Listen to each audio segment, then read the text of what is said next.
السلام علیکم ورحمۃ اللہ وبرکاتہ۔ وعلیکم السلام ورحمۃ اعوذ باللہ من الشیطان الرجیم، بسم اللہ الرحمن الرحیم۔ یا ایھا الذین آمنوا لا تأکلوا الربا اضعافا مضاعفة واتقوا اللہ لعلکم تفلحون واتقوا النار التي أعدت للكافرين وأطيعوا الله والرسول لعلكم ترحمون وسارعوا إلى مغفرة من ربكم وجنة عرضها السماوات والأرض أعدت للمتقين الذين ينفقون في السراء والضراء والكاظمين الغيظ والعافين عن الناس والله يحب المحسنين صدق الله العظيم۔ محترم حاضرین، ابھی جن آیات کی تلاوت کی گئی ہے یہ چوتھے پارے سورہ آل عمران کے 14ویں رکوع کی آیتیں ہیں۔ گزشتہ جو سلسلہ چلا آ رہا ہے تو پچھلی آیات میں یہ تفصیل بیان کی گئی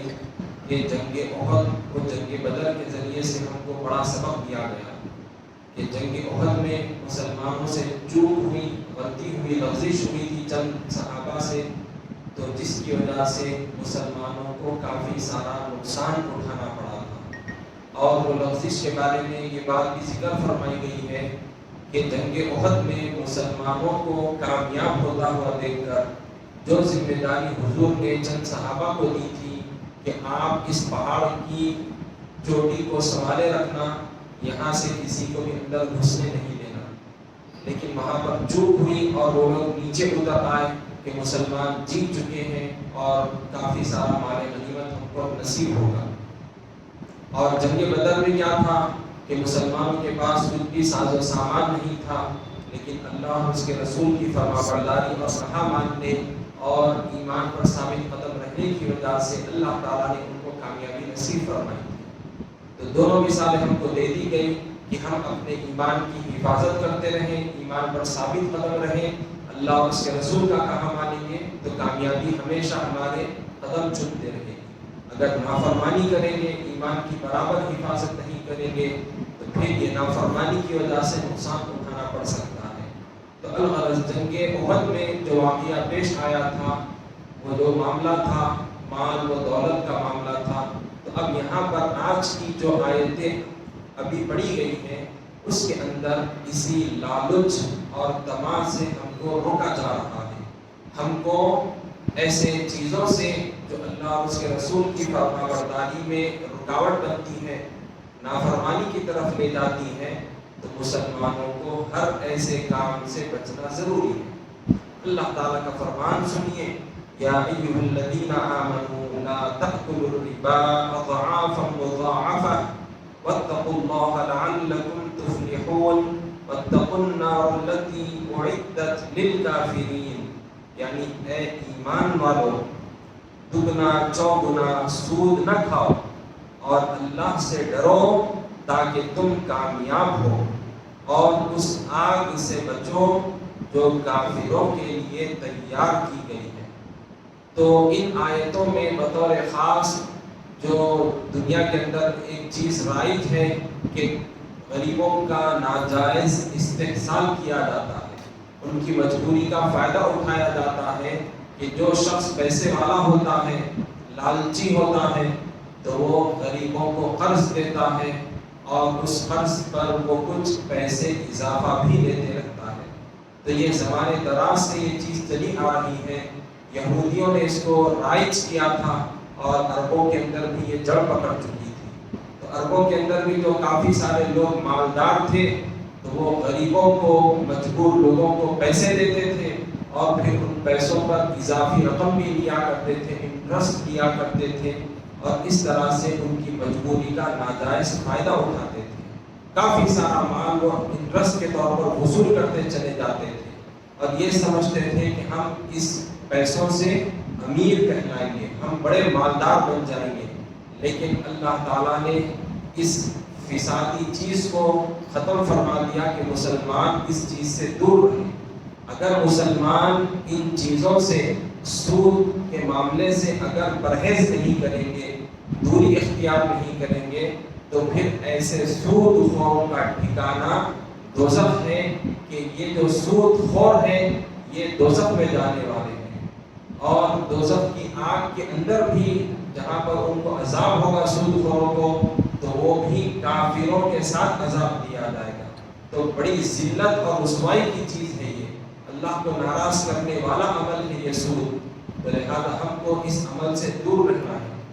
پچھلی آیتیں جو تھی سورہ بقرہ میں اللہ تعالیٰ نے وہاں پر تو مکمل طور پر یہ بات ذکر فرما دی تھی کہ احل اللہ البیع وحرم الربا، یعنی تجارت جو کاروبار ہوتا ہے اللہ نے اس کو حلال کیا ہے، اور سود جو اضافی رقم لی جاتی ہے پیسے دے کر، پیسوں کا کچھ پیسے اضافہ جو لیے جاتے ہیں سود، اللہ نے اس کو حرام قرار دے دیا تھا۔ اب لیکن آج کی جو آیتیں ہیں اس کے اندر اور مزید اضافہ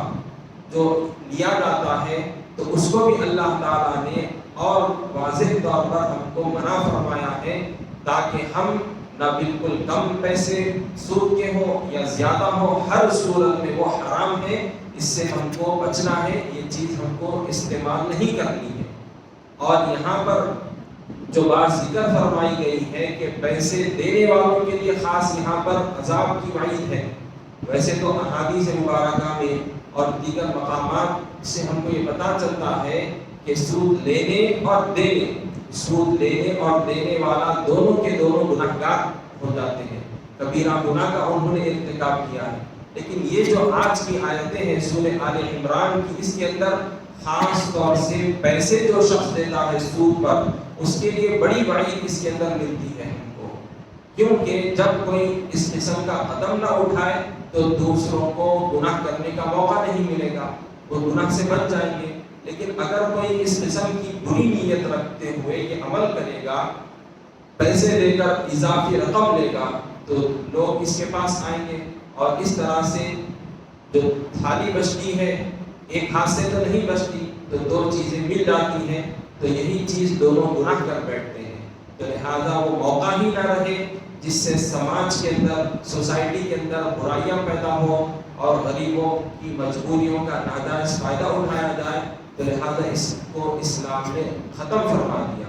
اب جو آج کے بھی زمانے میں اگر کوئی لیتا ہے تو یہ اللہ اور اس کے رسول کو ناراض کر رہا ہے، اور اللہ کے عذاب کو وہ دعوت دے رہا ہے۔ اللہ تعالیٰ نے ہم کو صاف لفظوں میں فرما دیا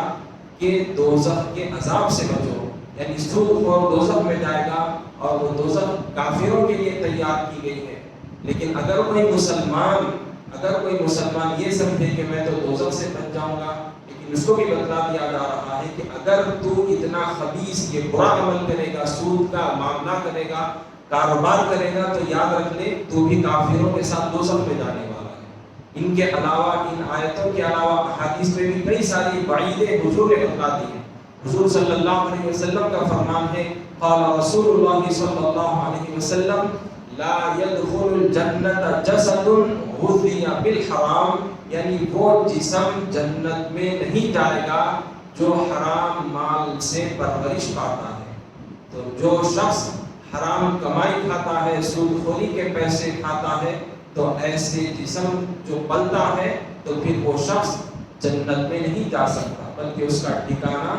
دوزخ ہے۔ اب اس کے بعد اللہ تعالیٰ نیکی کی دعوت دے رہے ہیں، فرما برداری کا حکم دے رہے ہیں۔ اللہ کا فرمان ہے کہ وَأَطِيعُوا اللَّهَ وَالرَّسُولَ لَعَلَّكُمْ تُرْحَمُونَ،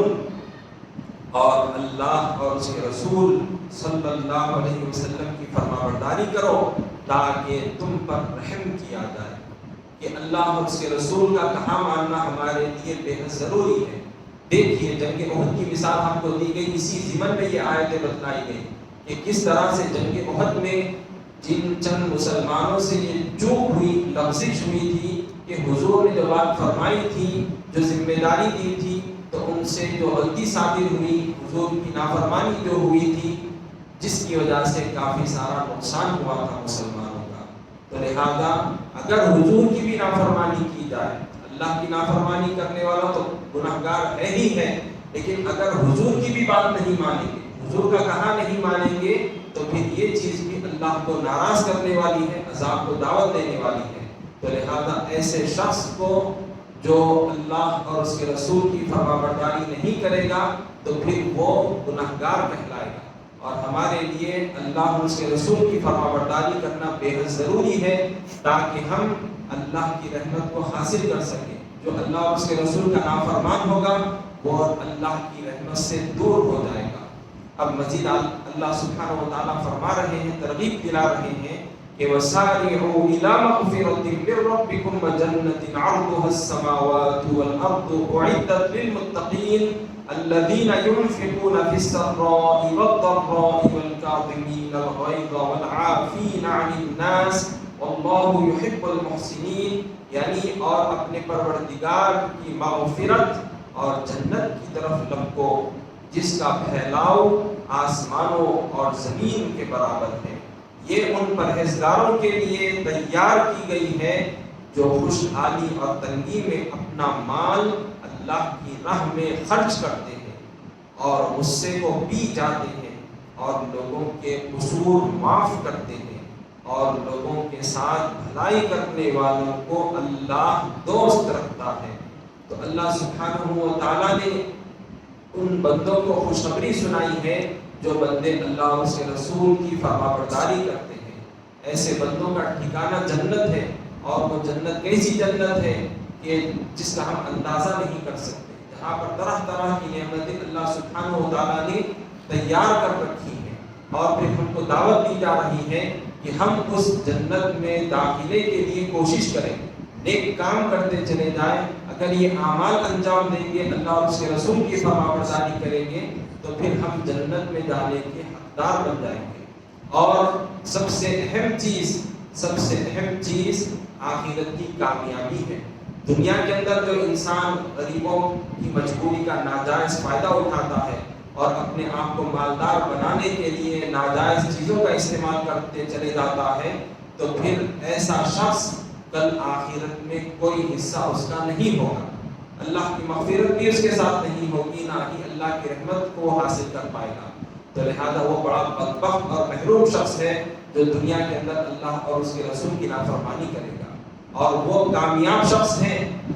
جو اللہ اور اس کے رسول کا فرما بردار بن کر زندگی گزارے گا. تو ایسے شخص کو آخرت میں بھرپور اللہ سبحانہ و تعالیٰ اجر و ثواب سے نوازیں گے اور بخشش سے نوازیں گے اور اپنے فضل و کرم سے اس بندے کو جنت میں داخل فرمائیں گے. اور اللہ تعالیٰ یہاں پر بطور خاص چند نیکوکار پرہیزگاروں کی صفات، ان کی کوالٹیز کو ذکر فرما رہے ہیں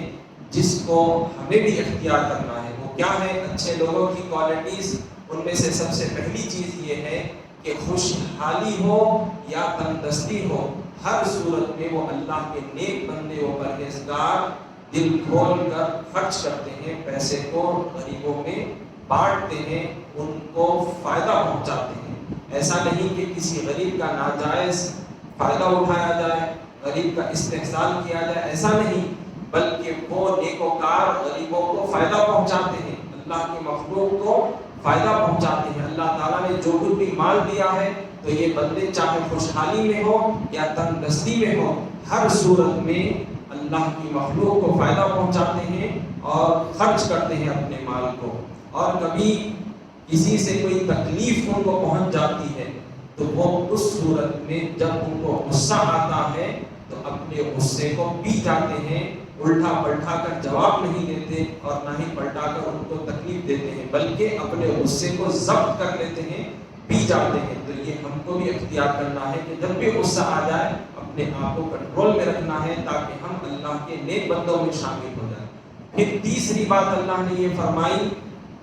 کہ جب کسی سے کوئی تکلیف پہنچتی ہے تو غصہ پینے کے ساتھ ساتھ ان نیک بندوں کا یہ عمل بھی ہوتا ہے کہ جب کوئی معافی مانگتا ہے کہ صاحب مجھ سے غلطی ہو گئی، بھائی مجھ سے غلطی ہو گئی، میں نے آپ کو تکلیف دی، تو پھر وہ اس کی غلطی کو معاف کر دیتے ہیں. اس طرح کا یہ ان کا عمل ہوتا ہے. تو جب کوئی غلطی کرے، معافی مانگے، تو اس کو ہم کو چاہیے کہ ہم اس کو معاف کر دیں، اس کی غلطی کو نظر انداز کر دیں. تو یہ بھی پرہیزگاروں کی صفت ہے. جب کوئی بندہ ایسے اعمال اختیار کرے گا، خوشحالی ہو یا تندرستی ہو، اللہ کی مخلوق کو فائدہ پہنچائے گا، اپنے مال کو خرچ کرے گا اور غصے کے حالت میں غصے کو پی جائے گا اور لوگوں کی غلطیوں کو جب وہ معافی مانگیں گے، معاف کر دے گا، تو پھر یہ اچھا سلوک کرنے والے کہلائیں گے۔ اور جو بندے اللہ رب العزت کی فرما برداری کرتے ہیں اور اچھے کام کرتے ہیں، دوسروں کے ساتھ اچھا برتاؤ کرتے ہیں، تو یہ محسنین ہیں، اور اللہ تعالیٰ محسنین کو، اچھے لوگوں کو پسند فرماتے ہیں۔ صلی اللہ تعالیٰ وسلم علی خیر خلقہ سیدنا محمد وعلی آلہ وصحبہ اجمعین، الحمد للہ رب العالمین۔